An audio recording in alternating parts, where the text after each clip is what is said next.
So, ngayong araw nga pong pag-uusapan nating application na itong si Fun application. So, pagbukas pa lang nga po natin ng application ay reward na agad yung pinapakita sa atin. So, sabi dito, click to withdraw your first cash. Click natin yung reward. At meron po sila ditong 0.2 via GCash. Once daw po ito, click natin yan. Click natin yung withdraw. At kailangan natin mag-sign in. So, continue with Google. Ayan, naka-sign up na nga po ako via Google at kailangan daw po ng ating GCash account.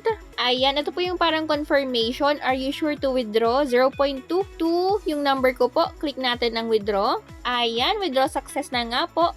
You will receive 0.2 within 24 hours. So, kung makikita nyo guys, wala pa tayong ginagawa. Nag-sign up pa lamang tayo, libreng pera na agad. Click natin ng OK. Update ko po kayo maya-maya kapag pumasok na yan sa ating GCash account.